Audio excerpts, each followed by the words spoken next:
시간에 너무 시간을 오래 끌어가지고, 그죠? 미안합니다. 이제 시간을 보지도 못하고 그냥 지나쳤는 것 같습니다.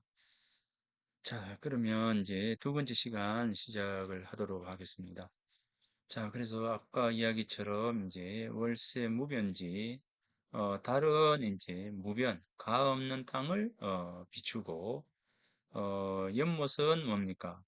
머물지 않는 하늘을 머금는다. 그죠? 여기 이제 감는 끝없는 대지를 비추고 이렇게 이게 제일 낫겠네요. 비추고 이렇게 대지를 비추고 그죠? 비추고 이렇게 하면 될 것 같습니다. 다른 가없는 끝없는 대지를 다 비추고 연못은 머물지 않는 하늘을 머금었다. 참, 이 시가 진짜 대단하잖아요. 어, 달이 가 없는 대지를 비춘다라고 하는 거예요. 이 생각의 포부가 허연직이 이 넓이가 정말 대단한 거 아니겠습니까? 그리고 뭡니까? 연못이라고 하는 것은 뭡니까? 머물지 않는 하늘, 머물지 않는 하늘을 머금고 있다 이겁니다. 야, 이 참, 그러니 이 하늘을 다 내가 가지고 있고 그죠? 달은 가없는 끝없는 땅을 다 비추니까 그야말로 이 호연지기와 같은 그런 부분입니다. 이런 곳에 이제 본인이 있는 거죠. 본인이 있는 겁니다. 그러면서 이제 뛰어난 경치가 좋아 맑고 깨끗함을 부리는 것 같다. 누가요? 내가. 여기서 주어는 납니다. 내가 가장 중심 인물은 뭡니까? 내가입니다. 내가. 내가, 그죠? 내가 이곳에 와서 이 모든 것을 다 누리고 있다는 거죠. 모든 것을 다 누리고 있다는 겁니다. 달이 끝없는 대지를 비추고 있고, 연못은 머물지 않는 하늘을 머금고 있는데, 내가 바로 이곳에서 이 모든 것을 다 누리고 있다는 겁니다. 이 얼마나 이 대단한 이 부분입니까? 그래서 이 시는 정말 이 시는 꼭 기억을 해 두십시오. 정말 좋은 시입니다. 이 임소각이라고 하는 임소각음은 이 시는 정말 대단한 시이거든요. 아까 이 시를 이제 하다가 시간을 다 보내버렸는데 이 시를 읽는 순간 제가 이야, 이야라고 했습니다. 정말 한원당 균경필의 이 넓음과 뭐라 그럴까요? 세상을 이, 아우르는 그 끝없는 이 포부? 그죠? 포부? 뭐 이런 부분들이죠.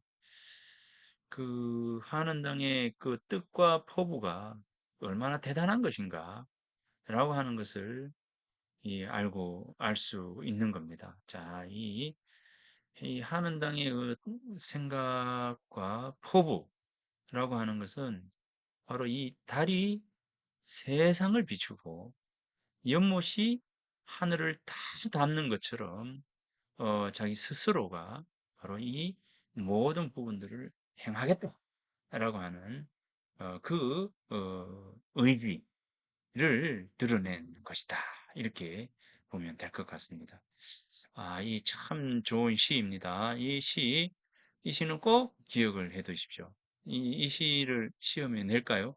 자, 이 시 시험에 낼게요. 진짜. 이 시는 정말 좋은 시다. 라고 하는 겁니다. 자, 이 시를 꼭 기억해 두기 바랍니다. 자, 요렇게 할까요? 이제, 자, 이렇게 해서, 자, 이 시입니다. 도형 채우기 없음. 자, 채우기 없음. 자, 이 시. 요거 기말고사에 낼게요. 여러분들 이 시를 풀이해 주기 바랍니다. 달은 끝없는 대지를 비추고 연못은 머물지 않는 하늘을 머금는다. 내가 바로 이곳에서 여름을 보내노라니 정말 뛰어난 경치가 좋기도 좋아서 이 모든 것을 부리는 것 같아. 누가 부려? 내가 부린다. 라고 하는 겁니다. 그래서 여기에 중심된 단어는 바로 이겁니다. 내가 부리겠노라. 예, 내가 부리겠노라. 라고 하는 겁니다.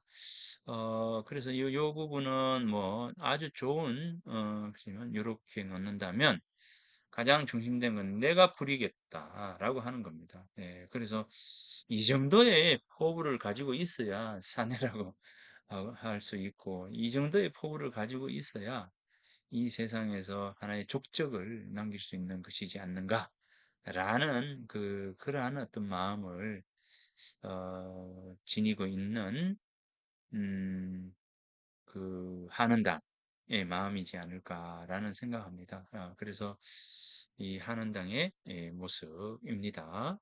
한원당의 학문에 대한 뜻과 기계 그리고 포부 이런 것이 담겨 있는 시가 바로 이 시입니다. 자, 이 시 꼭 기억을 해 두기 바랍니다. 해석을 한번 하고 그러면서 이 뜻풀이를 한번 하면서 여러분들의 그 생각을 한번 적어 보기 바랍니다. 자, 요거는 이제 주의 선생이죠. 이 주의 선생의 시입니다. 주의 선생의 시가 바로 이겁니다. 음, 주의 선생의 관서유감이라고 하는 시예요. 자, 이것도 참고를 하기 바랍니다. 워낙 유명한 시이기 때문에 이런 시 정도는 한번 그 알고 있어야 안 되겠습니까? 그죠? 그래서 이 시 정도는 알고 있는 게 좋을 것 같아요. 예. 지난번에 봤던 그 정도전, 그죠? 정도전의 시라든가, 오늘 읽는 이 한원당 김경필 선생의 이 시, 예, 이 시입니다. 바로 이 시예요. 이 시는 참 좋은 시니까 꼭 기억을 해 두었으면 좋겠습니다. 이 시를 쓰고 그 한원당 선생이 이 전필재 선생과 이별을 했습니다. 절이 예, 의를 끊어버렸습니다. 자, 그래서 이제 이 시는 한원당 선생이 전필재 선생에게 이 시를 쓰고 당신과 이제는 함께 같은 길을 걷지 않겠다라고 하면서 제자가 되지 않겠노라고 했던 시입니다. 이 김경필 선생, 그 한원당 선생의 중요성은 소학이라고 하는 것을 중심으로 해서 사람이 일상생활을 통해 지켜야 할 바른 도리에 목숨을 걸 수 있는 기본 도리로 세상의 질서를 확립하고자 한 도학을 확립한 인물이라고 할 수 있습니다. 더불어 호남사림, 곧 기호학파와 영남학파로 그 혁명을 나눌 때 호남사림이라는 기와학파의 학맥을 형성하게 해준 인물이 바로 한원당 김경필 선생이다라고 할 수가 있습니다. 이 김경필 이전에 아까 이야기처럼 모건이색, 포원정명주, 야한길제, 전필제 김정직 이 모두가 이제 영남의 인물인데 이때 이제 조선 유학이 정립이 되고 확립이 됩니다. 그러면서 이제 그 전필재 김정직 선생이 이 선산에 있게 됨으로 해서 수많은 선비들이 선산으로 몰려가죠. 이제 그래서 이때를 기준으로 했을 때 바로 조선의 조선 선비의 반은 영남에 있고 영남의 반은 그 선산에 있다 이렇게 할 것처럼 어, 바로 이 조선 유학의 중심지로서의 선상이 됩니다. 자, 영남에 있었던 한원당이 이 호남으로 가게 되는 이유는 뭐냐?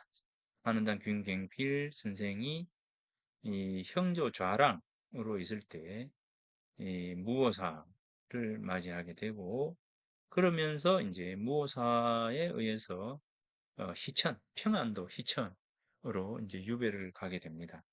이 평안도 희천에 유배 갔을 때 한원당에게 글을 배운 사람이 바로 정암 조광조입니다. 그러니까 희천에서 이제 평안도 희천에서 어, 이 한원당을 만나서 글을 배운 인물이 바로 정암 조광조이고, 이 정암 조광조가 어, 희천으로 유배온 김경필에게 2년 정도를 배우게 되는데, 바로 이제 전라도 순천으로 유배지가 이제 바뀌게 됩니다.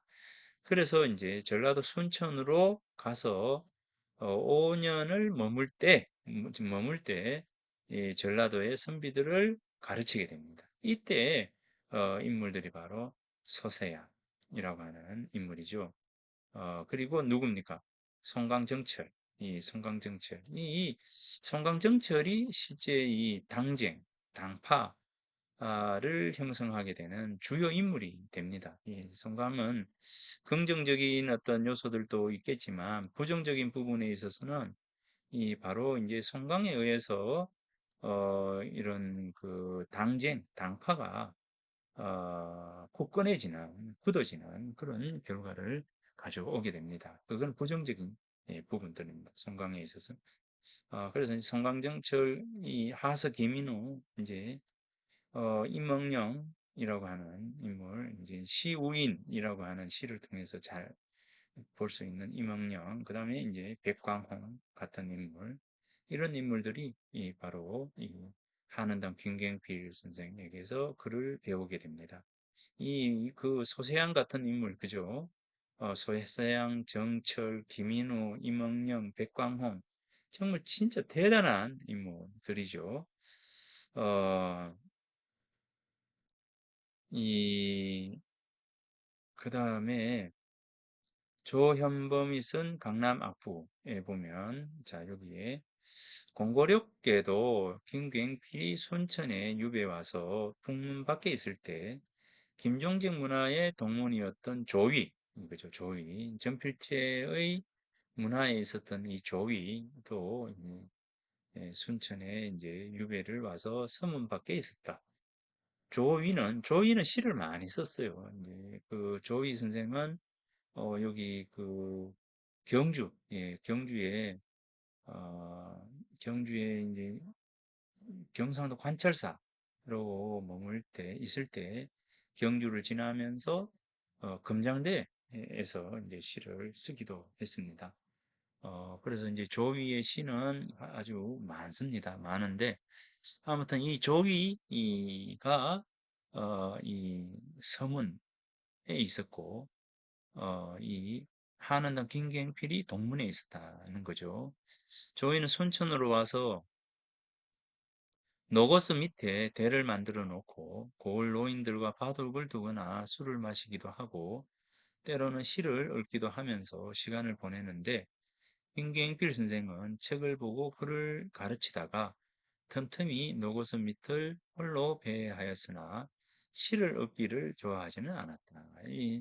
이 애초부터 이 한원당 김경필 선생은 시와 글을 쓰는 데는 그렇게 좋아하지 않았다. 그래서 이제 글과 시가 적음에도 불구하고 그나마 쓴 글들이 모두 뭡니까?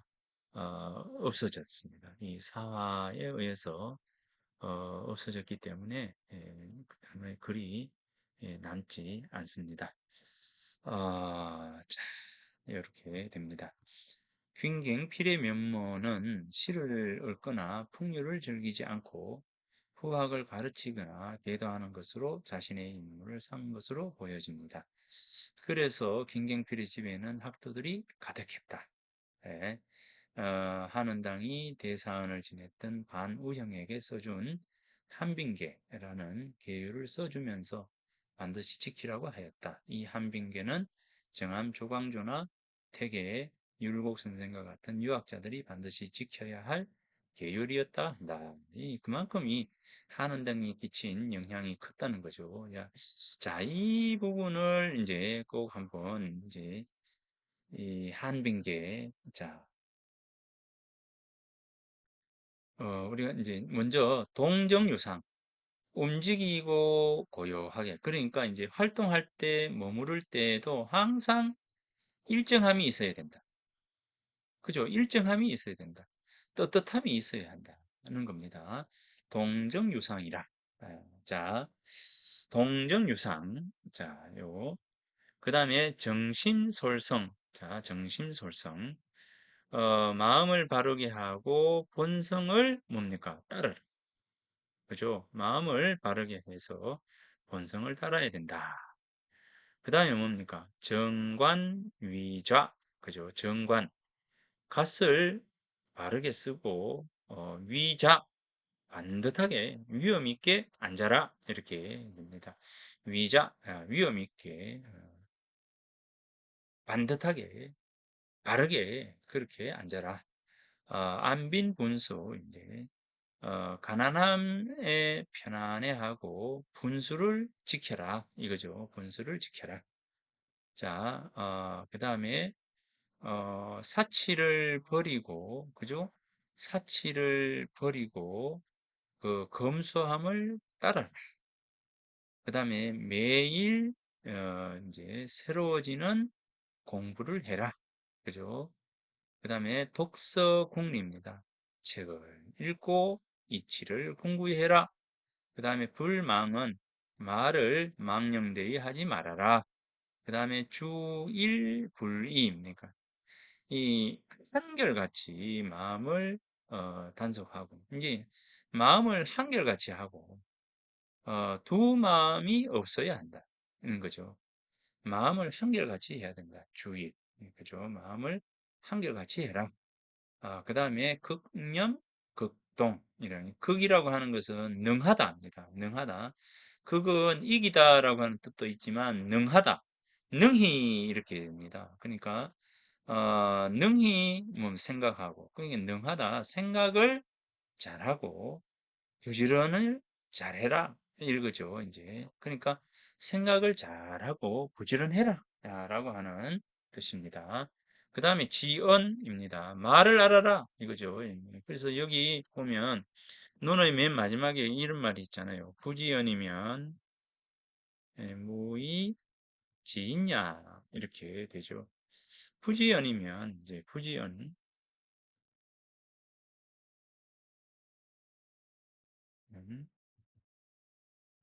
무의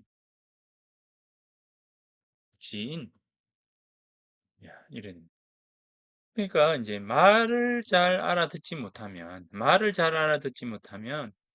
지인 사람을 알 수가 무의 없다 이 말이죠. 그러니까 이 말을 잘 알아듣지 못하면 세상 사는데 힘들다 이 말입니다.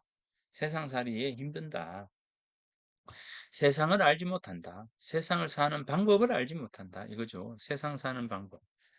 이 세상 살이의 방법. 뭐 이런 거죠. 뭐 이런 걸 모르는 거다. 이런 거죠. 이제 부지언 말을 잘 알아들어야 된다.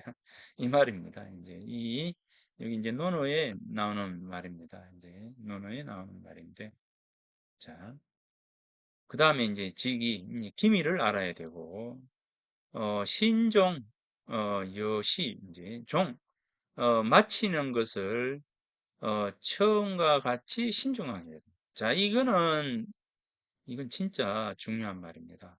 뭐 저도 실천을 참 잘 못하는데 정말 이 마지막을 잘해야 됩니다. 사람이 끝을 잘 맺어야 되죠. 시작은 잘 하는데 마무리를 잘 못하는 사람이 있습니다. 그리고 세상을 잘 살아나가는 방법 중에 하나는 뭐냐면요. 어, 헤어지는 것을 잘해야 돼요. 그죠? 헤어지는 것을 잘해요. 아마, 이 강의를 듣고 계시는 분들도 공감하리라고 봅니다. 이 마무리를 잘해야 돼요. 사람과 헤어지는 것을 잘해야 됩니다. 헤어지는 것을 잘해야 뒤탈이 없죠. 그죠? 헤어지는 것을 잘 못하게 되면 원수가 됩니다. 헤어지는 것을 잘해라. 헤어질 때 잘해라. 이 말입니다. 어, 그래서, 사람 맨 처음에 만날 때는 뭐 달라붙어 이래 하다가 꼭 뒤통수 치고 마무리 치는 사람이 있고요. 하여튼, 어, 시작은 잘하지만 끝을 잘 못 맺는 그런 사람도 있고요. 마지막에 꼭 쓸데없는 짓을 하면서 헤어지는 사람이 있고요. 그러면 그 다음에 못 만납니다. 그죠? 근데 사람이 살아가다 보면 꼭 만나게 되죠. 반드시 만납니다. 사람은 헤어질 때 잘해야 돼요. 그리고 또 잘 못 헤어진 그 사람과 꼭 외나무 다리에서 만나게 됩니다. 여러분들 잘 아시잖아요. 이제 그래서 이 부분은 꼭 기억을 해두십시오. 신종여시 마침을 시작과 같이 신중하게 해요. 지금 이제 써가지고 방문 앞에 딱 적어 놓으십시오. 신종여시 지경 공경함을 지켜서 경을 지키고 성이 항상 존재하도록 해라. 그죠? 늘 공손하고요. 자, 요거는 늘 공손. 자, 늘 공손. 항상 진실. 이겁니다. 늘 공손하고 항상 진실함을 지니고 있어요. 이분입니다. 그래서 지경 존성이라고 하는 요거요. 이 뭐 다른 거는 뭐 다 뭐 그렇다 하지만 자, 요 두 가지는 정말 꼭 지키고 또 지키고 하시기 바랍니다. 정말 잘 살아가는 방법 중에 하나가 바로 이겁니다. 늘 공손하고요.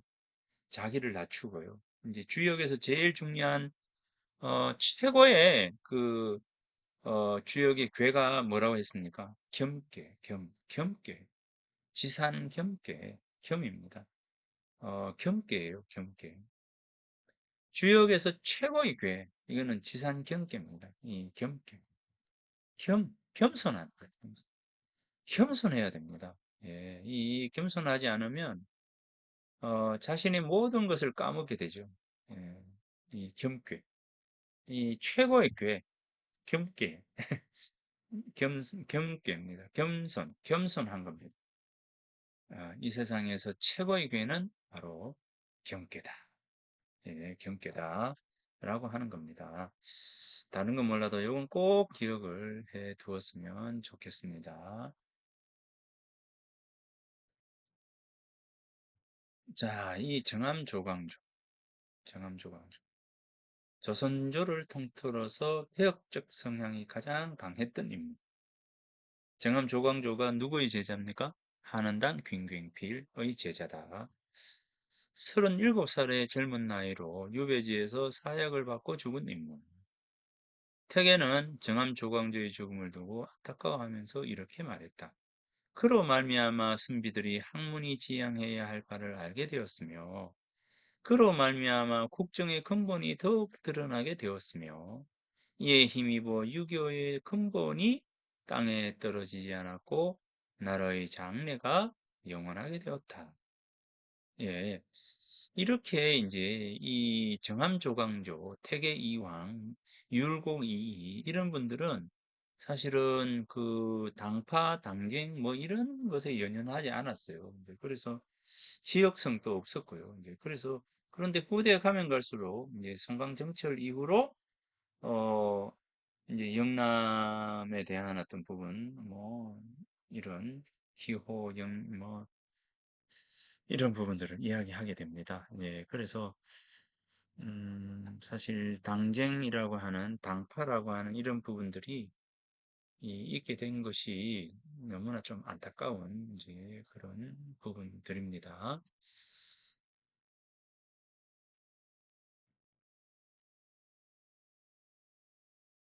자, 그래서 이제 태계는 이렇게 이야기를 했습니다. 그로 말미암아 선비들이 학문이 지향하는 바를 알게 되었으며 그로 말미암아 국정의 근본이 더욱 드러나게 되었으며 이에 힘입어 유교의 근본이 땅에 떨어지지 않았고 나라의 장래가 영원하게 되었다. 이렇게요.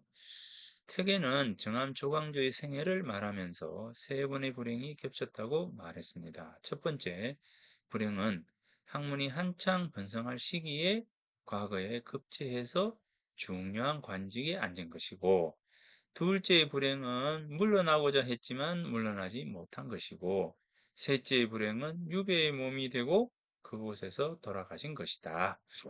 이렇게 이제 이 세 가지 불행이 겹쳤다. 그래서 이렇게 보면 태계의 말씀을 이제 듣고 보면 사람들이 이제 나아가고 물러가고 이런 어떤 부분에서요. 사실은 뭐 최근에 우리가 이제 잘 보고 있지 않습니까? 그죠?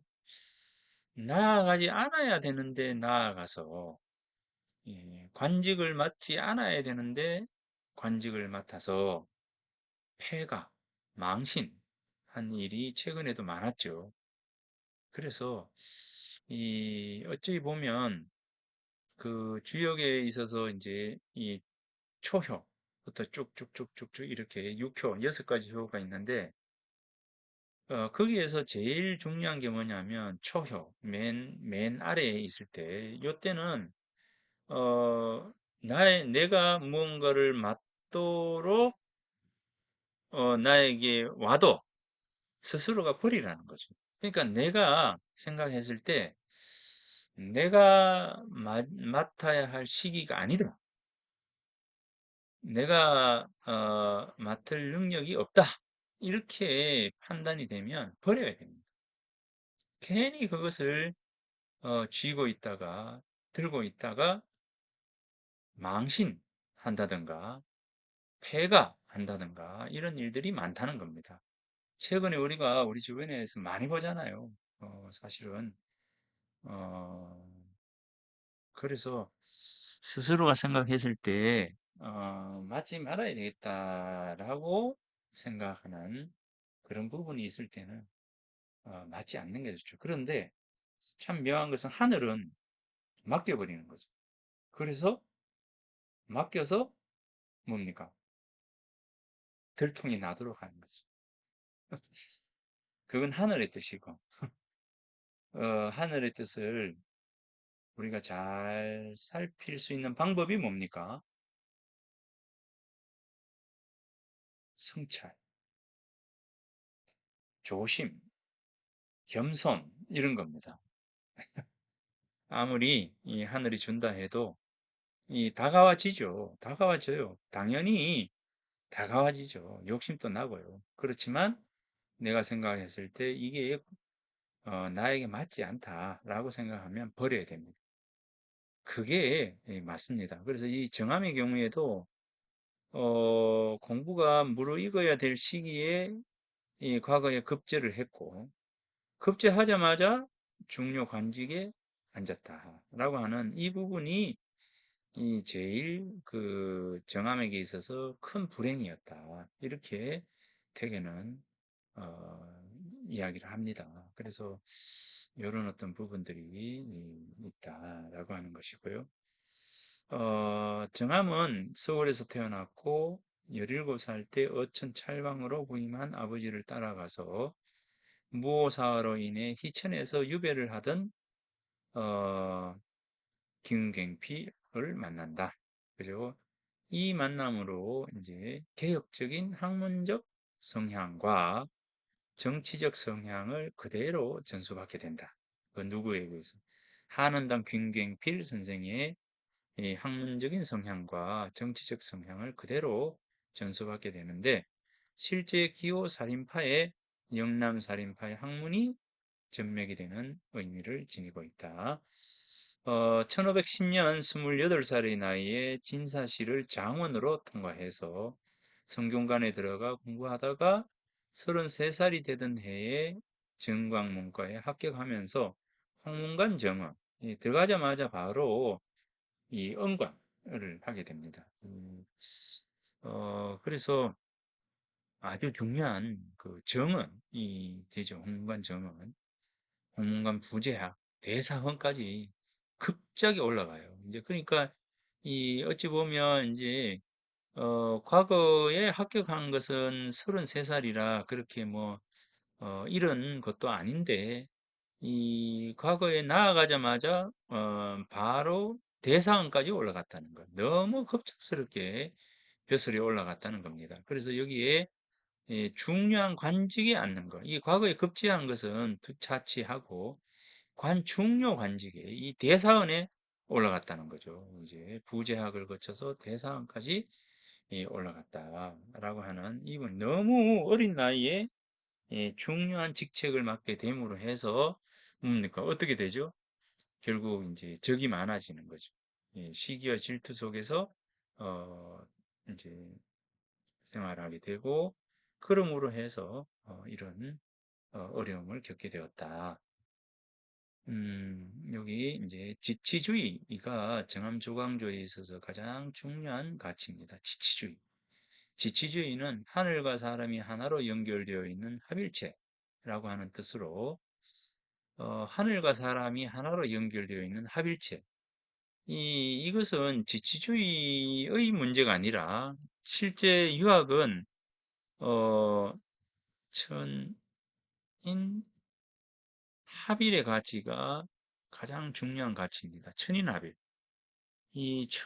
하늘과 사람은 합일, 하나이다. 라고 하는 요게 유학에 있어서 가장 중요한 어떤 목표입니다. 그러니까 천인합일입니다. 하늘과 인간이라고 하는 것은 하나다는 거죠. 천명지위성이요. 이렇게. 천명지위성. 이거는 마찬가지죠. 하늘이 명령하였다. 명령한 그것을 본성이라 한다라고 하늘이 명령했어요. 예, 이게 바로 가장 중요한 가치입니다. 이게 천명지위성. 그래서 하늘이 명령한 그것이 바로 이제 성이라고 하는 거죠. 성. 이 본성이라고 하는 겁니다. 그러니까 이제 하늘이 명령했다. 그것이 바로 본성이다라고 우리 인간들이 가지고 있는 본성은 바로 하늘이 명령한 것이다 라고 하는 겁니다. 그러니까 이 뭡니까? 하늘이나 인간이나 같다는 거잖아요. 이 천인합의에 대한 인식들. 즉, 여기에서 가장 중심된 것은 누구냐면 바로 하늘입니다. 하늘을 닮아가는 것. 누가? 인간이. 인간이 하늘과 닮아가야 된다는 거죠. 예, 그래서 여기에 그 중심은 바로 하늘이고요. 하늘이고, 사람은 하늘을 닮아가야 한다라고 하는 것입니다. 그래서 이 하늘 중심의 사상이 바로 유학에 있어서 지향하는 가장 중심된 가치이다. 이렇게 보면 됩니다. 자, 지치주의는 하늘과 사람이 하나로 연결되어 있는 합일체라는 뜻으로 하늘과 인간의 조화에 있다. 이는 자연과 조화를 이루고 살려는 우리 민족의 특성과 일치하는 내용이다.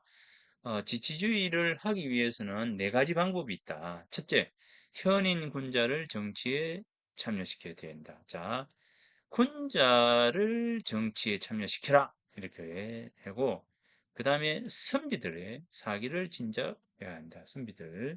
그 다음 셋째는 개혁정신, 진보적 개혁정신이 필요하고, 마지막으로 언론이 자유가 보장되어야 한다. 이겁니다. 이 언론에 대한 부분요. 그러니까 이 언론에 대한 부분, 언로가 막히게 되면 안 된다는 거죠. 언로가 막히면 안 된다라고 하는 겁니다.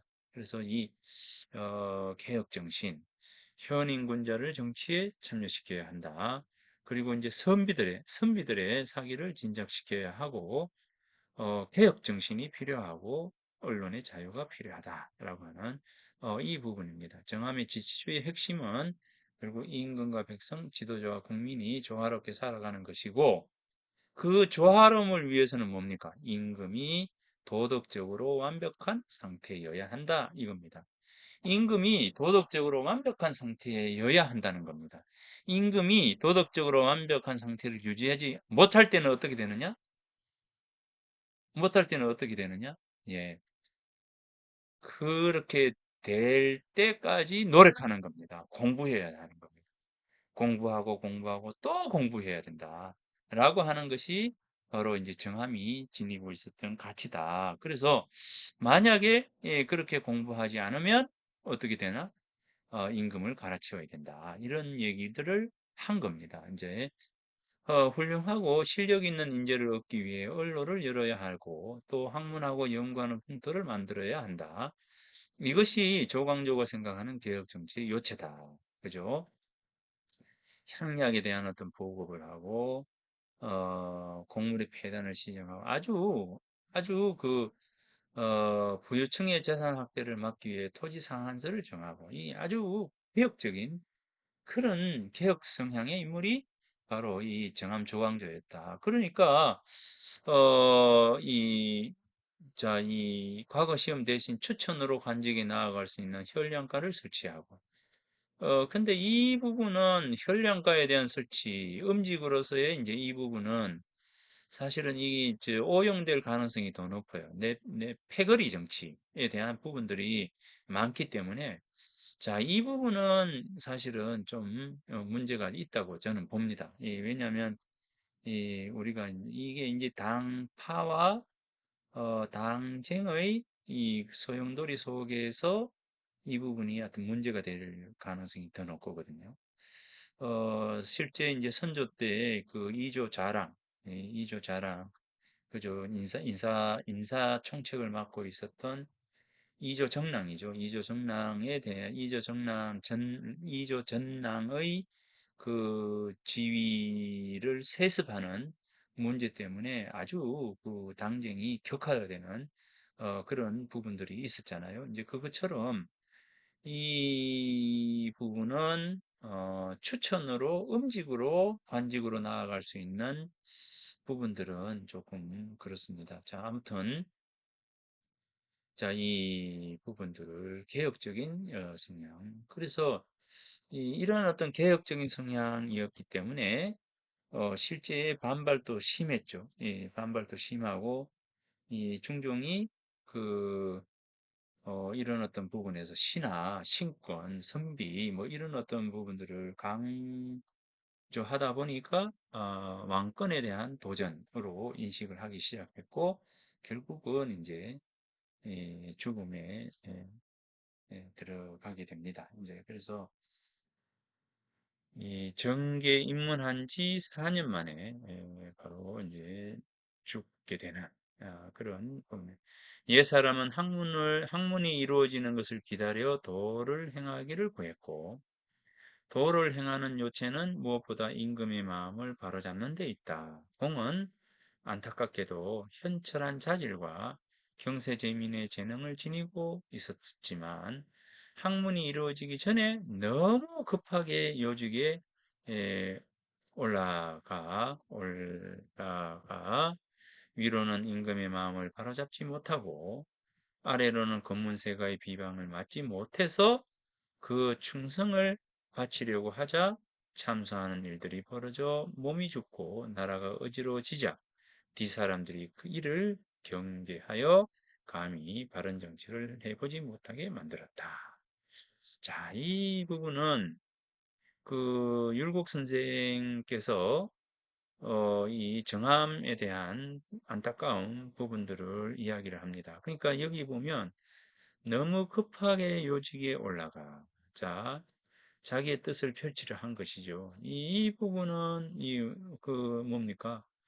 여기에서 어떻게 합니까? 이 태계 선생이 세 번의 불행이 겹쳤다. 첫 번째 불행이 뭡니까? 너무 일찍 중요 관직에 올랐다. 라고 하는 이거예요. 너무 자기에게 맞지 않는 자리까지 올라가게 되면 이게 문제가 되는 거죠. 너무 급하게 요직에 올라갔다. 자, 공이 진태의 기미에 밟지 못한 바. 자, 이거예요. 그래서 이제 우리가 이제 생각해야 될 부분들은 늘 고민해야 될 부분들이 그겁니다. 자기의 차이를 알지 못하면, 부지예면, 예를 알지 못하면, 예라고 하는 게 순서거든요. 이 부지예입니다. 이 예를 알지 못하면, 이제, 무의 임냐, 예, 바르게 설 수가 없다고 했어요. 그러니까 바르게 서지 못하면 어떻게 됩니까? 죽음이 예, 있는 거죠. 세상에 바로 설 수 없는 부지, 부지, 예. 예가 뭡니까? 순서입니다. 먼저 해야 할 것과 나중에 해야 할 것. 그죠? 앞선 것과 뒤 따라올 것. 이런 것들이 예잖아요. 그러니까 먼저 해야 될 것과 나중에 해야 될 것, 이제 나아갈 것과 물러갈 것, 뭐 이런 것들이 예예요. 그래서 예를 알지 못하면 이 바로 설 수가 없다. 세상에 바로 설 수가 없다라고 하는 부분입니다. 이제 그러니까 이 진퇴의 기미에 밝아야 된다. 이 밝기 위해서는 뭡니까?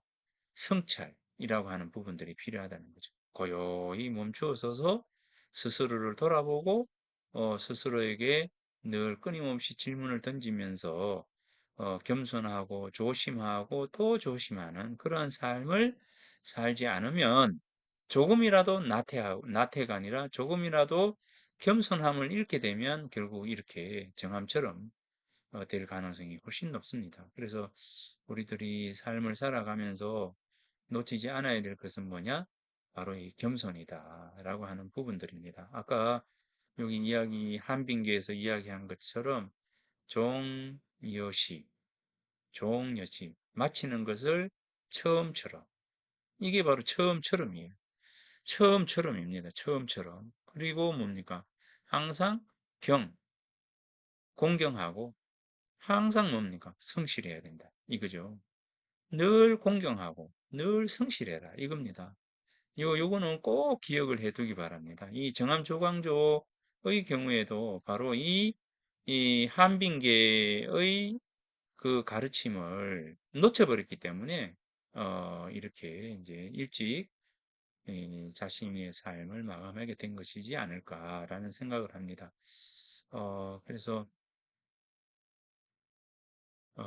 이제 그런 부분들이 있다라고 하는 것을 한번 생각해 보면 될 것 같습니다. 정함은 귀양지에서 사약이 내려졌다는 소식을 듣고 목욕하고 새 옷을 갈아입고는 집으로 편지를 쓰고 주변 사람들에게 내가 죽거든 관을 두껍고 무겁게 하지 말고 얇게 해라. 먼 길에 운반하기가 힘들까 두렵 라고 했다고 합니다. 정함이 마지막으로 썼다는 절명시. 자, 이 절명시를 보겠습니다. 애군 여애부.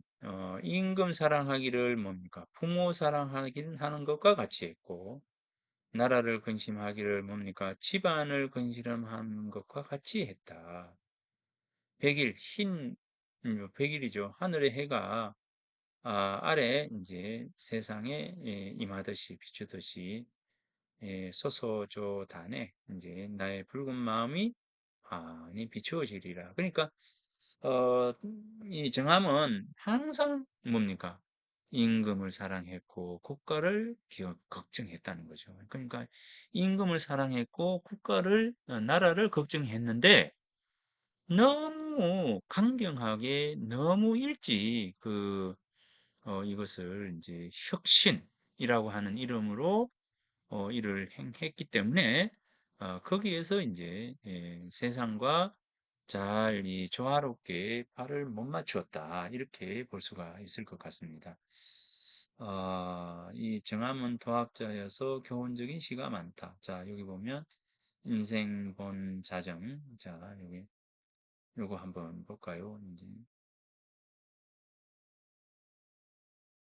인생이란 본시 스스로 고요한 것이니 맑고 정돈됨이 그것이 진정한 성품이다. 그죠? 맑고 정돈되는 것. 그것이 이제 진정한 것이다. 진정함이다. 자, 그죠? 온당하게 길러야 향기로운 덕의 향이 나니 초목이나 사람이나 무엇이 다르겠는가? 이 이렇게 멋진 시들을 이제 어, 썼습니다. 자, 여기까지 해서 앞 시간에는 너무 많이 이제 했기 때문에 요 시간에는 조금 줄이겠습니다. 자, 그러면 요 시를 읽으면서 마치도록 하겠습니다. 인생이란 본시 스스로 고야한 것이니 맑고 정돈됨이 그것이 진정한 성품이다. 온당하게 길러야 향기로운 덕의 향기가 나니 초목이나 사람이나 무엇이 다르겠는가. 예, 참 좋은 시죠. 자, 이런 그 시들을 이제 스스로 썼는데, 그 사실은 이, 그 덕의 향이라고 하는 어떤 부분들은 그 배려와 어떤 그 여유, 그 다음에 나아가고 물러감에 있어서의 어떤 겸손, 뭐 이런 어떤 부분이 다 함께 이제 녹아져 있는 것이죠. 자, 그래서 무엇보다도 이, 요 부분을 꼭 기억을 해줬으면 좋겠습니다. 신종요시하고 직영존성이라 라고 하는 요 부분입니다. 자, 그러면 두 번째 시간을 마치도록 하겠습니다.